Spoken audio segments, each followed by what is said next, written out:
ಸೆಳೆವ ಸುಳಿಯೊಳಗೆ 5ನೇ ಅಧ್ಯಾಯ.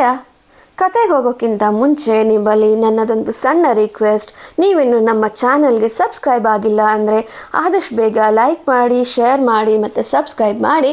ಪಕ್ಕದಲ್ಲಿರೋ ಬೆಲ್ ಐಕನನ್ನು ಕ್ಲಿಕ್ ಮಾಡಿದ್ರೆ ಕತೆ ಅಪ್ಲೋಡ್ ಆಗ್ತಿದ್ದ ಹಾಗೇ ಮೊದಲು ನೋಟಿಫಿಕೇಷನ್ ಬರೋದು ನಿಮಗೇನೆ. ಈಗ ಕತೆಗೆ ಹೋಗೋಣವಾ?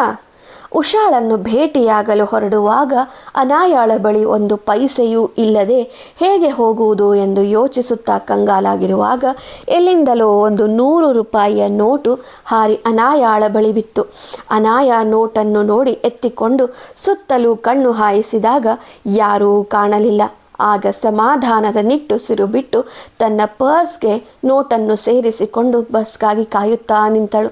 ಪದೇ ಪದೇ 100ರ ನೋಟಿನ ಮೇಲೆ ಅವಳ ಗಮನ ಹೋಗುತ್ತಿತ್ತು. ಅಮ್ಮನೊಂದಿಗೆ ಇರುವಾಗ ಯಾವತ್ತೂ ದುಡ್ಡಿನ ಕೊರತೆ ಎನಿಸಿದ್ದೇ ಇಲ್ಲ.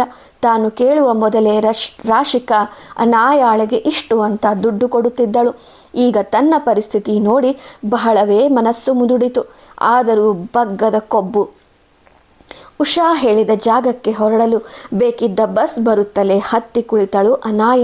ಅವಳು ಹೋಗುವುದನ್ನು ಮರೆಯಲ್ಲಿ ನಿಂತು ನೋಡುತ್ತಿದ್ದ ರಾಶಿಕಾ ಉಕ್ಕಿ ಬಂದ ಕಣ್ಣೀರನ್ನು ಒರೆಸಿಕೊಂಡು ತನ್ನ ಕಾರು ತೆಗೆದುಕೊಂಡು ಹೊರಟು ಹೋದಳು. ರಾಜಕುಮಾರಿಯಂತೆ ಹಾಯಾಗಿದ್ದ ತಾನು ಈಗ ಬಿಡುಗಾಸಿಗೂ ತುತ್ತು ಅನ್ನಕ್ಕೂ ಪರದಾಡುವಂತಾದದ್ದು ನೋಡಿ ಅನಾಯ 2 ದಿನದಲ್ಲಿ ಇಳಿದು ಹೋಗಿದ್ದಳು. ಉಷಾ ಆರಾಮಾಗಿ ಮೊಬೈಲ್ ಹಿಡಿದುಕೊಂಡು ಅನಾಯಾಳ ದಾರಿ ನೋಡುತ್ತಾ ಕುಳಿತಿದ್ದಳು. ಉಷಾ ಪಿಜಿಯಲ್ಲಿದ್ದರೂ ಆರಾಮಾಗಿ ಹಾಯಾಗಿ ಇರುವುದನ್ನು ನೋಡಿದ ಅನಾಯ ಅಚ್ಚರಿಪಟ್ಟಳು. ಉಷಾಳ ಬಳಿಗೆ ಬಂದ ಅನಾಯ, ಹಾಯ್ ಉಷಾ, ಹೇಗಿದೆಯಾ? ನಾನು ನಿನ್ನ ನೋಡಬೇಕು ಅಂತ ಎಷ್ಟು ಕಾತರಿಸಿದ್ದೆ. ಸದ್ಯ ಬಂದ್ಯಲ್ಲ, ಮತ್ತೆ ಹೇಗಿದೆಯಾ ಎಂದು ಕೇಳಿದಳು. ನಾನು ಮಜವಾಗಿದ್ದೀನಿ ಅನಾಯ, ಮತ್ತೆ ನೀನು 2 ದಿನದಲ್ಲಿ ಎಷ್ಟು ಸೊರಗಿದ್ದೀಯಲ್ಲ, ಏನಾಯ್ತೆ? ಅದು ಆಶ್ರಮದಲ್ಲಿ ಎಂದು ನಡೆದದ್ದು ತಿಳಿಸಿ, ನನಗೆ ಕಾಂಪೌಂಡ್ ಹೊರಗಡೆ ಯಾರೋ ಇಟ್ಟು ಮರೆತು ಹೋಗುವ ಊಟವೇ ಗತಿಯಾಗಿದೆ. ಇಲ್ಲಿ ಬರುವುದಕ್ಕೂ ನನ್ನ ಬಳಿ ಬಿಡಿಗಾಸು ಇರಲಿಲ್ಲ ಎಂದ ಅನಾಯಾಳ ಮಾತಿಗೆ ಉಷಾ, ಓ ಮತ್ತೆ ಹೇಗೆ ಬಂದೆ ಎಂದು ಕೇಳಿದಳು. ಅದು ರಸ್ತೆ ಮೇಲೆ ಯಾರೋ ಬಿಸಾಕಿದ 100ರ ನೋಟೊಂದನ್ನು ಎತ್ತಿಕೊಂಡು ಬಂದೆ ಎಂದಳು ಅನಾಯ ತಲೆ ತಗ್ಗಿಸಿ. ಸರಿ, ಈಗೇನು ಮಾಡಬೇಕು ಅಂತಿದ್ದೀಯಾ? ಹೀಗೆ ಜೀವನ ಮುಂದುವರಿಸ್ತೀಯಾ ಅಥವಾ ಹೇಗೆ? ಉಷಾ, ನಿನ್ನ PG ಜೀವನ ಹೇಗಿದೆ? ಅಲ್ಲಿ ಬೈಯೋರು, ಕೆಲಸ ಹೇಳೋರು ಯಾರಿಲ್ವಾ? ಇಲ್ಲ, PG ಅಂದರೆ ಅಷ್ಟು ಕೆಟ್ಟದಾಗಿರಲ್ಲ. ದುಡ್ಡು ಹೇಗೆ ಕೊಡ್ತೀಯೋ ಹಾಗಿರುತ್ತೆ. ನಾನು ಕೆಲಸಕ್ಕೆ ಹೋಗ್ತಿದ್ದೀನಿ, ಹಾಗಾಗಿ ಒಳ್ಳೆ PGನೇ ಹಿಡಿದಿರುವೆ. ಹೊತ್ತೊತ್ತಿಗೆ ಬಿಸಿಯಾದ ಊಟ, ತಿಂಡಿ, ಕುರುಕುಲು ತಿಂಡಿ, ಕಾಫಿ ಎಲ್ಲ ಸಿಗುತ್ತೆ. ಯಾರೂ ತಡೆಯಲ್ಲ. ನಮ್ಮ ಪಾಡಿಗೆ ನಾವು ಓಡಾಡಿಕೊಂಡು ಇರಬಹುದು. ಓಹ್ ನೈಸ್. ಉಷಾ, ನನಗೊಂದು ಸಹಾಯ ಮಾಡ್ತೀಯಾ ಎಂದ ಅನಾಯಾಳ ಕಣ್ಣಲ್ಲಿ ಹೊಸ ಮಿಂಚು ಕಾಣಿಸಿತು. ಏನು? ಮತ್ತು ನಾನು ಸಹ ನಿನ್ನ PGಲಿ ಇರಬಹುದಾ? ನನಗೆ ಆಶ್ರಮದ ವಾಸ ಸಾಕಾಗಿದೆ. ಅಲ್ಲಿ ಊಟ ತಿಂಡಿನೇ ಸರಿಯಿಲ್ಲ. ಹಾಕೋ ಬಟ್ಟೆ ಅಂತ ಯಪ್ಪ ಛೀ ಸಾಕಾಗಿದೆ ನನಗಂತೂ. ನಾನು PGಲಿ ಇದ್ಕೊಂಡು ಓದ್ಬಹುದಾ? ಓದ್ಬೋದು ಧಾರಾಳವಾಗಿ. ಆದರೆ PGಗೆ ತಿಂಗಳಿಗೂ ಇಂತಿಷ್ಟು ಅಂತ ದುಡ್ಡು ಕಟ್ಟಬೇಕಾಗುತ್ತೆ. ದುಡ್ಡಿಗೆ ಏನು ಮಾಡ್ತೀಯಾ ಎಂಬ ಉಷಾಳ ಪ್ರಶ್ನೆಗೆ ಅನಾಯ ಕಕ್ಕ ಬಿಕ್ಕಿಯಾದಳು. ಹೌದಲ್ವಾ, ಏನು ಮಾಡೋದು? ಅಯ್ಯೋ ಸಿಂಪಲ್, ಯಾವುದಾದ್ರೂ ಕೆಲಸಕ್ಕೆ ಸೇರಿದುಕೊಳ್ಳೋದು ಎಂದುಕೊಂಡ ಅನಾಯ, ಉಷಾ ನಾನು ಸಹ ಕೆಲಸಕ್ಕೆ ಸೇರ್ತೀನಿ ಎಂದಳು. ಉಷಾ ನಗುತ್ತಾ, ಅಲ್ವೇ, ನಿನಗೆ ಯಾರು ಕೆಲಸ ಕೊಡ್ತಾರೆ? ನೀನು ಓದು ಸಹ ಮುಗ್ದಿಲ್ಲ. ಇಲ್ಲಿ ಬರೋಕೇನೆ ಯಾರೋ ಬೀಳಿಸಿದ ನೋಟಿನ ಸಹಾಯದಿಂದ ಬಂದೆ. ಇನ್ನು PGಗೆ ಬರೋಕ್ಕಾಗುತ್ತಾ? ಕೆಲಸ ಏನು ಗಿಡದಲ್ಲಿ ಇರುತ್ತಾ ಕಿತ್ಕೊಂಡು ಬರೋಕ್ಕೆ? Anaya, B practical. ಜೀವನ ನೀನು ಅಂದುಕೊಂಡಷ್ಟು ಸುಲಭ ಅಲ್ಲ. ಎಷ್ಟೋ ದೊಡ್ಡ ದೊಡ್ಡ ಡಿಗ್ರಿ ಓದಿದವರಿಗೆ ಕೆಲಸ ಸಿಗೋದು ಕಷ್ಟವಾಗಿರೋ ಸಮಯದಲ್ಲಿ ನೀನು ಯಾವ ಕೆಲಸ ಹುಡುಕಿಕೊಂಡು ಹೋಗ್ತೀಯಾ? ಇನ್ನು ಹರೆಯ ಕಾಲುಡುತ್ತಿರುವ ಹುಡುಗಿ ನೀನು. ನಿನ್ನ ಅಂದ ಚಂದ ನೋಡಿದ ಕ್ರೂರ ಸಮಾಜ ನಿನ್ನನ್ನು ಹಸಿದ ಹುಲಿಯ ಹಾಗೆ ಮುಕ್ಕಿಬಿಡಬಹುದು. ಯಾವ ಸಮಾಜಕ್ಕಾಗಿ ನೀನು ನಿನ್ನ ತಾಯಿಯನ್ನು ಬಿಟ್ಟು ಬಂದ್ಯೋ ಈಗ ಆ ಸಮಾಜ ನಿನ್ನ ಸಾಕ್ತಿದೆಯಾ? ಅನಾಯ, ಯಾರೋ ಇಟ್ಟ ಊಟ ಅಂದೆಲ್ಲ, ಅದು ಯಾರೋ ಇಟ್ಟದ್ದಲ್ಲ. ನಿನ್ನ ತಾಯಿ ನಿನಗೋಸ್ಕರ ಪ್ರತಿ ಸಾರಿ ಇಟ್ಟು ಹೋಗುತ್ತಿದ್ದ ಊಟವದು. ಈಗ ಸಿಕ್ಕ 100 ನೋಟು ಸಹ ನಿನ್ನ ತಾಯಿ ಬೇಕು ಅಂತಲೇ ರಸ್ತೆಯ ಮೇಲೆ ನಿನಗೆ ಕಾಣುವಂತೆ ಇಟ್ಟು ಮರೆಯಾದದ್ದು. ನಿನ್ನ ಪ್ರತಿಯೊಂದು ಚಲನವಲನ ಮೇಲೆ ಅವರ ಗಮನವಿದೆ. ನಿನ್ನ ಇಷ್ಟೊಂದು ಕಾಪಾಡುವ ಪ್ರೀತಿಸುವ ತಾಯಿಗಿಂತ ಈ ಸಮಾಜ ಅವರಾಡುವ ಕೆಟ್ಟ ಮಾತು ಮುಖ್ಯ ಆಯ್ತಾ ನಿನಗೆ? ಯೋಚನೆ ಮಾಡುವ ನಾಯ, ಇನ್ನೂ ಸಮಯ ಮಿಂಚಿಲ್ಲ. ನಿನ್ನ ತಾಯಿಯ ಮಡಿಲು ಸೇರ್ಕೊ. ಯಾಕೆ ಹುಚ್ಚು ಹಠ ನಿನಗೆ? ಏನು ಸಾಧಿಸ್ತಿದ್ಯಾ ಇಂತಹ ಬದುಕ್ತಾ ಎಂದ ಉಷಾಳ ಮಾತುಗಳು ಅನಾಯಾಳ ಮೇಲೆ ತಕ್ಕ ಮಟ್ಟಿಗೆ ಪರಿಣಾಮ ಬೀರಿದವು. ಅನಾಯ ಇನ್ನೂ ಯೋಚಿಸುತ್ತಾ ಕುಳಿತದ್ದು ನೋಡಿ, Anaya, come on, don't think about it much. ನಿನ್ನ ಅಮ್ಮ ನಿನಗೋಸ್ಕರ ಹಗಲು ರಾತ್ರಿ ಪರಿತಪಿಸುತ್ತಿದ್ದಾರೆ. ಹೋಗು ಅವ್ರ ಹತ್ರ. ಈ ಬಿಗುಮಾನ ಯಾಕೆ ಅಂತ ನೋಡು.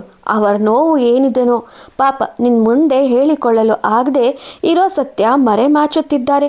ಬಲವಾದ ಕಾರಣವಿಲ್ಲದೆ ಯಾರೂ ಈ ರೀತಿ ನಡೆದುಕೊಳ್ಳಲ್ಲ. ನೀನು ಇನ್ನು ಬೆಳೆದು ದೊಡ್ಡವಳಾದ ಮೇಲೆ ಖಂಡಿತ ನಿನಗೆ ಇರುವ ವಿಚಾರ ತಿಳಿಸುತ್ತಾರೆ. ಅಲ್ಲಿಯವರೆಗೂ ನೀನು ಅವರಿಗೆ ನೀನು ಅಂತ ಬಾಳಬಾರದಾ ಎಂದ ಉಷಾಳನ್ನೇ ನೋಡುತ್ತಿದ್ದ ಅನಾಯ, ನಿನಗೆ ಹೇಗೆ ಗೊತ್ತು ನನ್ನ ಅಮ್ಮ ಯಾವುದೋ ಬಲವಾದ ಕಾರಣಕ್ಕಾಗಿ ನನ್ನ ಹುಟ್ಟಿಗೆ ಕಾರಣವಾದವರನ್ನು ಹೀಗೆ ಮುಚ್ಚಿಡುತ್ತಿದ್ದಾಳೆ ಅಂತ ಎಂದು ಕೇಳಿದಳು. ಅನಾಯ, ಒಂದು ಹೆಣ್ಣು ಯಾವತ್ತೂ ತನ್ನ ನಡತೆಗೆ ತಾನೇ ಮಸಿ ಬಳೆದುಕೊಳ್ಳುವುದಿಲ್ಲ. ಸಮಾಜಕ್ಕೆ ಹೆದರಿ ಹೆತ್ತ ಮಗುನ ಬೀದಿ ಪಾಲು ಮಾಡೋರು ಇದ್ದಾರೆ. ಅಂತಹ ಮಕ್ಕಳೇ ಅನಾಥಾಶ್ರಮ ಸೇರೋದು, ಅಥವಾ ಇನ್ನೆಲ್ಲೋ ಸೇರಬಹುದು. ಸೇರದೆ ಬೀದಿ ಬದಿಯ ಹೆಣವಾಗಬಹುದು. ಯಾವುದು ಊಹಿಸಲು ಆಗದು. ಅಂತಹುದರಲ್ಲಿ ನಿನ್ನಮ್ಮ ನಿನ್ನ ಹೆತ್ತದ್ದಲ್ಲದೆ ಸಮಾಜದ ನಿಂದನೆಗೆ ಭಯಪಟ್ಟು ನಿನ್ನ ಬೀದಿ ಪಾಲು ಮಾಡದೆ ತಾನೇ ಧೈರ್ಯ ವಹಿಸಿ ಸಾಕುತ್ತಾ ಸಮಾಜವನ್ನು ಮೆಟ್ಟಿ ನಿಂತವರು. ತಾಯಿಗೆ ತನ್ನ ಮಕ್ಕಳ ತಂದೆ ಯಾರು ಅಂತ ಗೊತ್ತಿರುತ್ತದೆ. ಯಾವುದೇ ಕಾರಣಕ್ಕೆ ಗೊತ್ತಿಲ್ಲದೆ ಹೋದಾಗ ಇಂತಹ ಕಠಿಣ ನಿರ್ಧಾರ ತೆಗೆದುಕೊಳ್ಳುವ ಸಂದರ್ಭ ಬರುತ್ತದೆ. ಹಾಗಂತ ಅವರದು ತಪ್ಪು ಎನ್ನಲಾಗದು. ಅದಕ್ಕೂ ಸಹ ಬಲವಾದ ಕಾರಣ ಇರಬಹುದು. ಅದೇನಂತ ಈಗಲೇ ನಿನಗೆ ತಿಳಿಸುವ ಸಂದರ್ಭ ಬಂದಿಲ್ಲ. ಅವರನ್ನು ದೂರದೆ ಅರ್ಥ ಮಾಡಿಕೊಂಡು ಅವರ ಜೊತೆ ಹೋಗು. ನೀನು ತೊರೆದರೂ ನಿನ್ನ ತೊರೆಯದೆ ಹೆಜ್ಜೆ ಹೆಜ್ಜೆಗೆ ನಿನ್ನ ಜೊತೆ ನಿಂತಿರುವ ತಾಯಿಯನ್ನು ಬಿಟ್ಟು ಹೀನಾಯ ಬಾಳುವುದು ಎಂತಹ ಮೂರ್ಖತನ ಎಂದಳು. ಆದರೆ ಉಷಾ, ಅಮ್ಮನನ್ನು ಮತ್ತೆ ಮನೆಗೆ ಸೇರಿಸ್ತಾರಾ? ಯಾಕೆ ಸೇರಿಸಲ್ಲ? ನಿನಗೋಸ್ಕರ ಹಗಲು ರಾತ್ರಿ ನೋಡದೆ ಆಶ್ರಮದ ಹೊರಗೆ ಕಾಯುತ್ತಾ ನಿನ್ನ ಬೇಕು ಬೇಡುಗಳನ್ನು ನಿನಗೆ ಅರಿವಾಗದಂತೆ ಪೂರೈಸುತ್ತಿರುವ ತಾಯಿಗಿಂತ ನಿನ್ನ ಬಿಗುಮಾನ ಹೆಚ್ಚಾಯ್ತಾ? ಉಷಾ, ನಿನಗೆ ಹೇಗೆ ಗೊತ್ತು? ನೋಡು, ಮೊದಲು ನೀನು ನಿನ್ನ ನಿರ್ಧಾರ ಬದಲಿಸು, ನಂತರ ನಾನು ಮಾತಾಡೋದು. ಸರಿ, ನಾನು ಹೋಗೋಕೆ ಸಿದ್ಧ. ಆದರೆ ಎಂದ ಅನಾಯಾಳ ಮಾತಿಗೆ ಅಲ್ಲಿಯೇ ಹತ್ತಿರ ಕುಳಿತಿದ್ದ ರಾಶಿಕಾ ಓಡಿ ಬಂದು, ಅನಾಯ ಪುಟ್ಟ, ನಡಿಯಮ್ಮ ಮನೆಗೆ ಎಂದಳು. ಅನಾಯ ತನ್ನ ತಾಯಿಯನ್ನು ನೋಡಿ ಸಂತಸದಿಂದ ಎದ್ದು ತಬ್ಬಿದಳು. ಅವಳಿಗೆ ಅದಾಗಲೇ ಸಾಕಷ್ಟು ಜ್ಞಾನೋದಯವಾಗಿತ್ತು. ತಾಯಿಯೊಮ್ಮೆ ಕರೆದರೆ ಸಾಕೆಂದು ಕಾಯುತ್ತಾ ಇದ್ದವಳ ಎದುರು ತಾಯಿ ಬಂದು ಪ್ರತ್ಯಕ್ಷವಾಗಿದ್ದು ಬಹಳ ಸಂತಸ ತಂದಿತ್ತು. ಉಷಾ, ಮೇಡಮ್, ಇನ್ನು ನನ್ನ ಕೆಲಸ ಆಯಿತು, ನಾನಿನ್ನ ಹೊರಡ್ತೀನಿ ಎನ್ನುತ್ತಾ ಅನಾಯಾಳ ಕಡೆ ತಿರುಗಿ, ಅನಾಯ, ಇವರು ನನಗೆ ಪರಿಚಯವಾದದ್ದು ಆಸ್ಪತ್ರೆಯಲ್ಲಿ ನಾನೊಬ್ಬ ಸೈಕ್ಯಾಟ್ರಿಕ್ ಡಾಕ್ಟರ್. ನಿನ್ನ ಸುಂದರವಾದ ಬದುಕನ್ನು ಯಾರದೋ ಹಾಳು ಮಾತಿಗೆ ಅಂದಗೆಡಿಸಿಕೊಳ್ಳಬೇಡ. ಹೋಗು ನಿನ್ನ ತಾಯಿಯ ಜೊತೆಗೆ ಎಂದು ನುಡಿದು ಉಷಾ ಹೊರಟು ಹೋದಳು. ರಾಶಿಕಾ ಮಗಳನ್ನು ತಬ್ಬಿಕೊಂಡು ತಲೆ ನೇವರಿಸಿ, ನಡೆ ಪುಟ್ಟ, ಮನೆಗೆ ಹೋಗೋಣ ಎಂದಳು. ಅನಾಯ ಹೆಚ್ಚು ಮಾತನಾಡದೆ ತಲೆ ಆಡಿಸಿದಳು. ರಾಶಿಕಾ ಜೊತೆ ಕಾರಿನಲ್ಲಿ ಕುಳಿತಾಗ ಏನೊಂದು ಮಾತನಾಡದೆ ಸುಮ್ಮನೆ ಇದ್ದಳು. ಕಾರಿನ ಕಿಟಕಿಯಿಂದ ಬೀದಿಯಲ್ಲಿ ಭಿಕ್ಷೆ ಬೇಡುತ್ತಾ ಪುಟ್ಟ ಮಗುವನ್ನು ಬೆನ್ನಿಗೆ ಹಾಕಿಕೊಂಡು ಓಡಾಡುತ್ತಿರುವ ಹೆಂಗಸು, ಭಿಕ್ಷೆ ಬೇಡುತ್ತಿದ್ದ ಪುಟ್ಟ ಮಕ್ಕಳನ್ನು ನೋಡಿದಾಗ ತನ್ನ ಜೀವನ ಎಷ್ಟು ಸುರಕ್ಷಿತ ಹಾಗೂ ಆರಾಮವಾಗಿದೆ ಎಂದು ನೆನೆದು ಸಂತಸಪಟ್ಟಳು. ಬೀದಿ ಬದಿಯ ಮಕ್ಕಳಿಗೆ ಯಾರು ಅಪ್ಪ ಅಮ್ಮ ಎಂದೇ ಗೊತ್ತಿಲ್ಲ. ತನಗೆ ಕನಿಷ್ಠ ಪಕ್ಷ ತಾಯಾದರೂ ಇರುವಳಲ್ಲ. ತಾನೇ ಅದೃಷ್ಟವಂತೆ. ತನ್ನ ಸುಖಕ್ಕಾಗಿ ಹೆತ್ತ ಮಗುವನ್ನು ತೊರೆಯದೆ ಸಾಕುತ್ತಿರುವ ತಾಯಿಯೇ ಒಳ್ಳೆಯವಳು ಎಂದು ಸಮಾಜದ ಮಾತಿಗೆ ಇಲ್ಲದ ತಂದೆಯ ಕುರಿತು ಯೋಚಿಸಬಾರದು ಎಂದು ದೃಢ ನಿರ್ಧಾರ ಕೈಗೊಂಡ ಅನಾಯ ಹಾಯಾಗಿ ಸೀಟಿಗೆ ಹೊರಗೆ ಮಲಗಿದಳು. ಮನೆಗೆ ಬಂದಾಗಲೂ ಸಹ ರಾಶಿಕಾ ಮೊದಲಿನಂತೆ ಪ್ರೀತಿಯಿಂದಲೇ ತನ್ನ ಜೊತೆ ಇರುವುದು ನೋಡಿ ಅನಾಯ ತಾಯಿಯನ್ನು ತಬ್ಬಿಕೊಂಡು, ಮಾಮ್, ಐ ಆಮ್ ಸಾರಿ. ಇನ್ಮೇಲೆ ಯಾವತ್ತೂ ನಿನ್ನ ನೋಯಿಸಲ್ಲ, ಯಾವತ್ತೂ ಯಾವ ಪ್ರಶ್ನೆ ಕೇಳಲ್ಲ, ನಿನಗೆ ಹೇಗನ್ಸುತ್ತೋ ಹಾಗೇ ಇರು ಎಂದಳು. ಸರಿ ಕಂದ, ನಾನು ಹೆಚ್ಚು ಹಠ ಮಾಡಲ್ಲ.